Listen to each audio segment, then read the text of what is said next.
బెంగాలీ భాషకు classical language status ఇవ్వాలని చెప్పి మమతా బెనర్జీ ప్రధాని మోడీ గారికి ఉత్తరం రాశారు.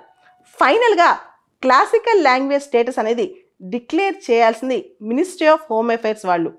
బెంగాలీ భాష 3rd century 4th century BC నుంచి చాలా ప్రాచుర్యంలో ఉందని చెప్పి ప్రపంచంలో ఎక్కువ మంది మాట్లాడే భాషల్లో బెంగాలీ 7వ స్థానంలో ఉంది. దాదాపు 27 కోట్ల మంది బెంగాలీ మాట్లాడతారు ప్రపంచవ్యాప్తంగా.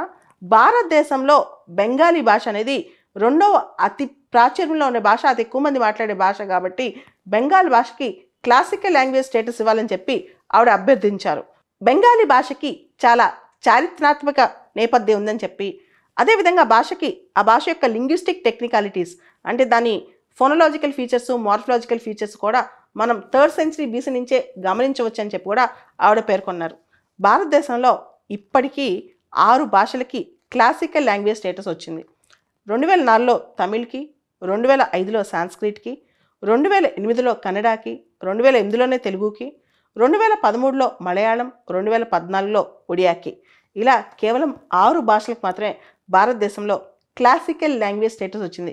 ఇప్పుడు బెంగాలీ వాళ్ళు కూడా మా భాషకు కూడా క్లాసికల్ లాంగ్వేజ్ స్టేటస్ కావాలని చెప్పి అడుగుతున్నారు. భారతదేశంలో బీహార్లో, అరుణాచల్ ప్రదేశ్లో, ఢిల్లీ, ఛత్తీస్గఢ్, మేఘాలయ, మిజోరాం, నాగాల్యాండ్, ఒడిస్సా, ఉత్తరాఖండ్ ఇలా చాలా ప్రాంతాల్లో బెంగాలీ స్పీకింగ్ పీపుల్ ఉన్నారు. అండ్ మీకు తెలుసు బంగ్లాదేశ్లో అఫీషియల్ లాంగ్వేజ్ బెంగాలీ అని చెప్పి. ఒక భాష ప్రాచీన భాషగా ఎలా గుర్తిస్తారు? దానికి మినిస్ట్రీ ఆఫ్ కల్చర్ వాళ్ళు ఒక క్రైటీరియా ఇచ్చారనమాట. ముందుగా ఆ భాషకి హై యాంటిక్విటీ ఉండాలి, చాలా ప్రాచీనమైన భాష, డాక్యుమెంటెడ్ హిస్టరీ, దానికి దాదాపు 1500 సంవత్సరాల నుంచి 2000 సంవత్సరాల చరిత్ర కలిగిన భాష అయి ఉండాలి. తర్వాత ఆ భాషకి ప్రాచీన సాహిత్యం కలిగి ఉండాలన్నమాట. తరతరాలుగా ఆ భాషని వాడుకలో ఉండాలి, దాని సాహిత్యం కూడా ఉండాలి. లిటరరీ ట్రెడిషన్ బి ఒరిజినల్, ఆ భాషకున్న ఒరిజినాలిటీ, దానికి ఉన్న ఒరిజినాలిటీ అదే విధంగా ఉండాలి, దాని ప్యూరిటీ అదే విధంగా ఉండాలన్నమాట. సో ఆ భాషకి ఆ ఒరిజినాలిటీ చాలా ఇంపార్టెంట్.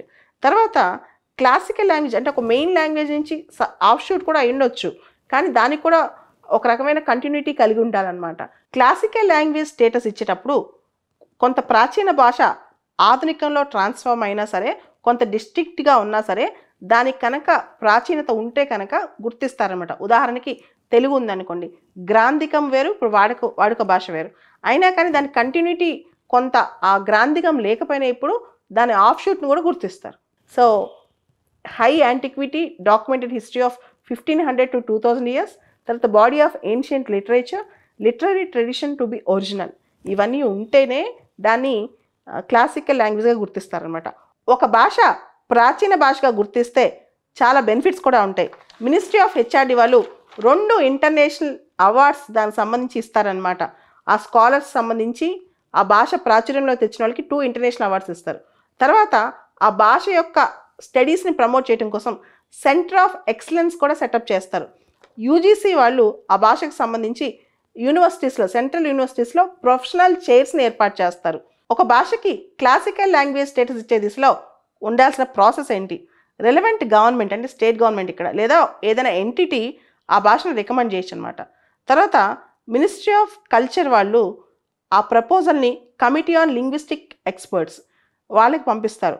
ఆ కమిటీ రికమెండేషన్స్ పిఎంఓకి వెళ్తాయి, తర్వాత ప్రధానమంత్రి కార్యాలయానికి వెళ్తాయి. అక్కడి నుంచి ఫైనల్గా మినిస్ట్రీ ఆఫ్ హోమ్ అఫైర్స్ వాళ్ళు క్లాసికల్ లాంగ్వేజ్ని డిక్లేర్ చేస్తారు.